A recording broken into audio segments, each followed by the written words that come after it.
Target with PSI channel पे आप सभी का हार्दिक स्वागत है। अपने स्कूल व्याख्याता के द्वितीय प्रश्न पत्र इतिहास के टेस्ट चल रहे थे। इसी क्रम में आज 13वां टेस्ट है और अपना टॉपिक चल रहा था महाजनपद काल। तो इसका ये तीसरा अपना पार्ट है। तो शुरू करते हैं आज का टेस्ट। पहला क्वेश्चन है, 16 महाजनपदों की सूची उपलब्ध है कौन से ग्रंथ में? ऑप्शन ए महाभारत में, ऑप्शन बी अगुत्र निकाय में, ऑप्शन सी छांदोग्य उपनिषद में या ऑप्शन डी संयुक्त निकाय में। तो पहले क्वेश्चन का सही जवाब हो जाएगा ऑप्शन बी अगुत्र निकाय में। तो ये अगुत्र निकाय अपना बौद्ध ग्रंथ था। और अगर जैन ग्रंथ के बारे में पूछे तो वो कौन सा था? अपना भगवती सूत्र। क्वेश्चन नंबर 2 देखते हैं, निम्नलिखित में से मगध का कौन सा राजा सिकंदर महान के समकालीन था? तो सिकंदर के समकालीन ऑप्शन ए महापद्मनंद था, ऑप्शन बी गणानन, ऑप्शन सी संकल्प या ऑप्शन डी चंद्रगुप्त मौर्य। तो सिकंदर महान के समय ऑप्शन बी गणानन, गणानन के समय ये इसका समकालीन था।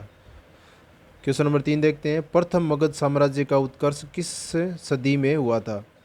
चौथी सदी ईसा पूर्व में, ऑप्शन बी छठी सदी ईसा पूर्व में, ऑप्शन सी दूसरी सदी ईसा पूर्व में या ऑप्शन डी पहली सदी ईसा पूर्व में। क्वेश्चन 3 का सही जवाब हो जाएगा ऑप्शन बी छठी सदी ईसा पूर्व। क्वेश्चन नंबर 4 देखते हैं, सिकंदर की भारत में सफलता के निम्न कारण क्या थे? कौन कौन से कारण थे जिससे सिकंदर को भारत में सफलता मिली थी? ऑप्शन ए भारत में तब कोई केंद्रीय सत्ता नहीं थी, ऑप्शन बी उनकी सेना श्रेष्ठ प्रकार की थी, ऑप्शन सी उसे देशद्रोही भारतीय शासकों का सहयोग प्राप्त हुआ था, ऑप्शन डी वह एक अच्छा प्रशासक था। तो क्वेश्चन 4 का सही जवाब, ये चारों तथ्य सही है इसके। भारत में तब कोई केंद्रीय सत्ता नहीं थी और सेना भी उसकी श्रेष्ठ थी और देशद्रोही भारतीय शासकों का उसे सहयोग मिला था, कुछ थे देशद्रोही, और वह एक अच्छा प्रशासक था। क्वेश्चन नंबर 5 देखते हैं, सूची 1 को सूची 2 के साथ सुमेलित करना है। एक तरफ इसके शासक है और दूसरी तरफ उनकी राजधानी है।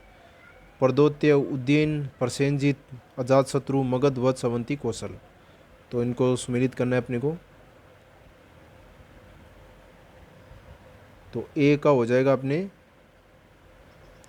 प्रद्योत्य, ये चंड प्रद्योत्य था अवंती का शासक, और उज्जैन था ये वत्स का, और प्रसेनजीत था ये अपने कौशल से संबंधित, और अजातशत्रु ये मगध का शासक था।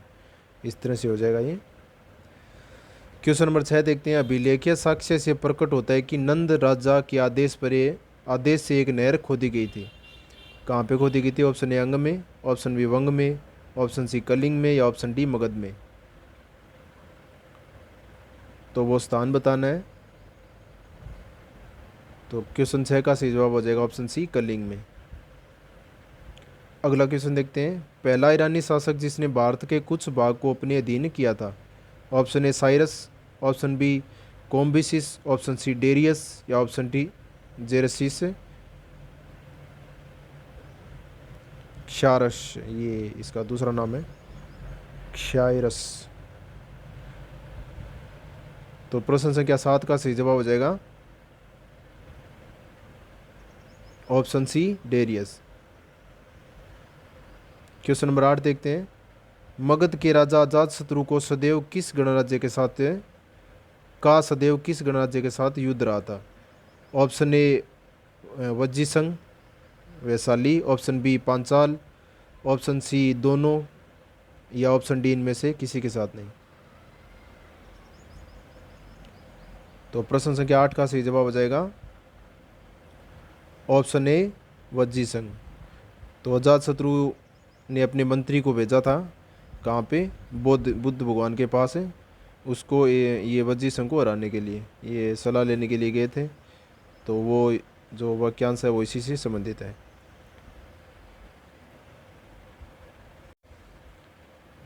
क्वेश्चन नंबर 9 देखते हैं, वज्जीसंग के विरुद्ध मगध राज्य के किस शासन ने प्रथम बार रथ मुसल तथा महाशिलाकंटक नामक गुप्त हथियारों का प्रयोग किया था? तो ये हथियार थे रथ मुसल, ये एक ऐसा रथ था जिसमें गदा जैसा हथियार जुड़ा हुआ था, और महाशिलाकंटक ये पत्थर फेंकने वाला एक युद्ध यंत्र था। तो ये आपने बाहुबली मूवी में देखा था, उस तरह से था ये। इसमें जालीनुमा एक ऐसे लगा हुआ था और इसमें पत्थर वगैरह डाल के ऐसे फेंकते थे इस तरह से। ये दो हथियार थे।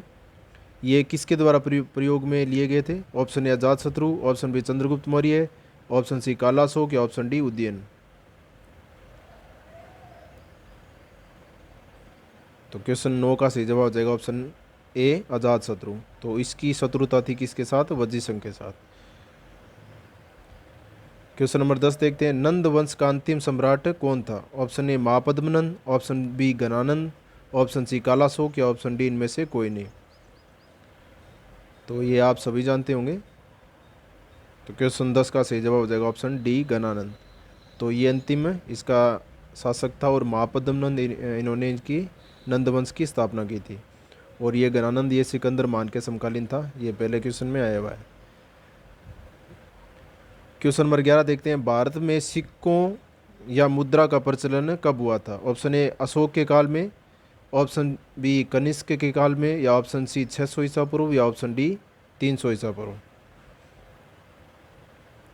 तो सिक्कों का और मुद्राओं का प्रचलन कब प्रारंभ हुआ था भारत में? तो प्रश्न संख्या 11 का सही जवाब हो जाएगा ऑप्शन सी 600 ईसा पूर्व। तो मगध के उत्कर्ष के साथ ही सिक्कों का प्रचलन प्रारंभ हुआ था। वो प्रारंभिक अपने 8 सिक्के चले थे, वो आप जानते होंगे 8 सिक्के। क्वेश्चन नंबर 12 देखते हैं, निम्न राजाओं पर विचार कीजिए, इनमें से कौन से शासक बुद्ध के समकालीन थे? Option A Ajatashatru, option B Bindusara, option C Prasenjit. Question 12 का सही जवाब हो जाएगा ऑप्शन ए अजातशत्रु और प्रसेनजीत। ये दोनों भगवान ये बुद्ध के समकालीन थे।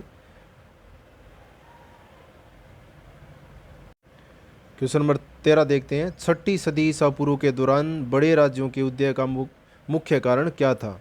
ऑप्शन ए उत्तर प्रदेश और बिहार में व्यापक पैमाने पर लोहे का उपयोग हुआ था, ऑप्शन बी जनजातीय समाज में अधिक व्यवस्थित जीवन का मार्ग प्रशस्त किया गया था, ऑप्शन सी व्यापार एवं वाणिज्य का उल्लेखनीय विकास हुआ था, या ऑप्शन डी इनमें से कोई नहीं। तो 6ठी सदी ईसा पूर्व के दौरान बड़े राज्यों के उदय का प्रमुख कारण बताना है अपने को।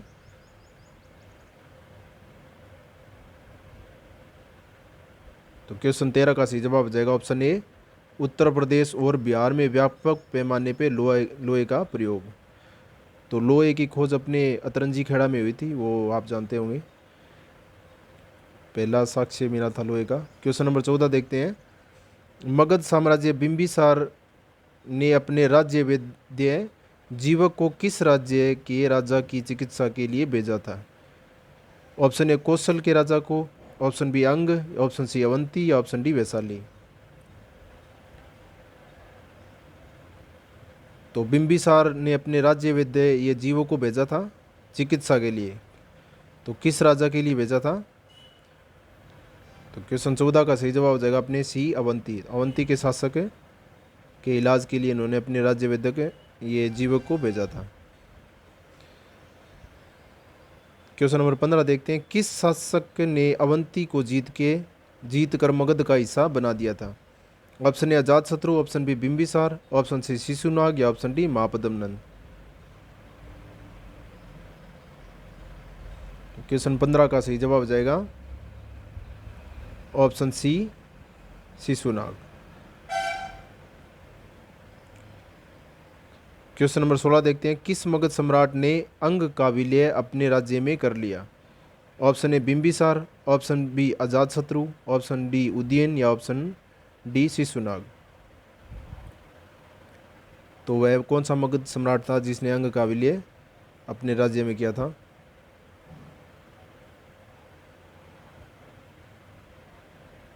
तो 16 नंबर क्वेश्चन का सही जवाब हो जाएगा option A Bimbisara.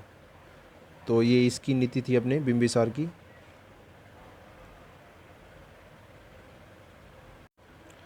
Question number 17 देखते हैं, शिशुनाग ने किस राज्य का विलय मगध साम्राज्य में नहीं किया? तो इसमें नई का पॉइंट आप ध्यान रखोगे। Option A Avanti, option B Vatsa, option C Kaushal, या ऑप्शन डी काशी।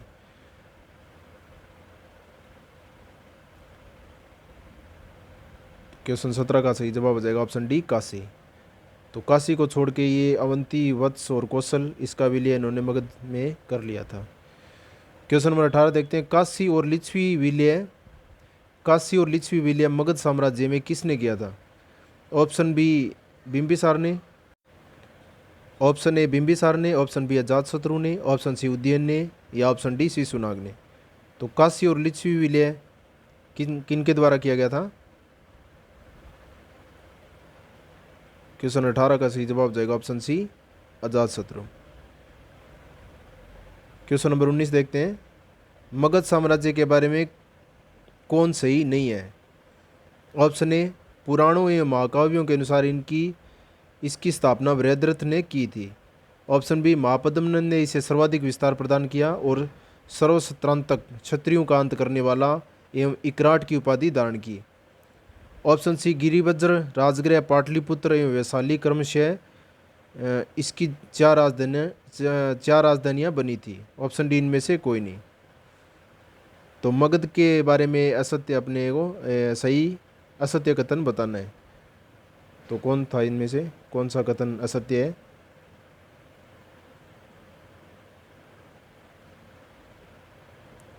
तो क्वेश्चन नंबर 19 का सही जवाब हो जाएगा ऑप्शन डी इनमें से कोई नहीं। तो ये सारी कथन इसमें सत्य हैं। पुराणों में महाकाव्यों के अनुसार इसकी स्थापना वृहद्रथ ने की थी। तो पहला यही वंश था इसका। और महापद्मनंद को सर्वसत्रांतक ये उपाधि और इकराट यानी चारों क्षेत्रों में विजय प्राप्त करने वाला, चारों दिशाओं में ये उपाधि मिली हुई थी। गिरिवज्र, राजगृह, पाटलिपुत्र, वैशाली ये क्रमशः राजधानियाँ रही है। क्वेश्चन नंबर 20 देखते हैं। सिकंदर के आक्रमण के समय उत्तर भारत पर निम्नलिखित राजवंशों में से किसी एक का शासन था? किसका शासन था? ऑप्शन ए नंद का, ऑप्शन बी मौर्य का, ऑप्शन सी शुंग का, या ऑप्शन डी कणों का।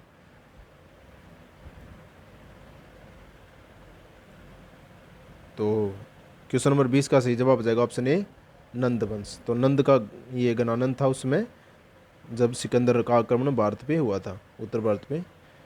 तो इस तरह से ये 20 क्वेश्चन हो गए अपने। और जो भी आगे बनेंगे इसके क्वेश्चन वो मैं और लेके आऊँगा। तो आप ऐसे ही प्रैक्टिस करते रहिए। वीडियो देखने के लिए आप सभी का बहुत बहुत धन्यवाद।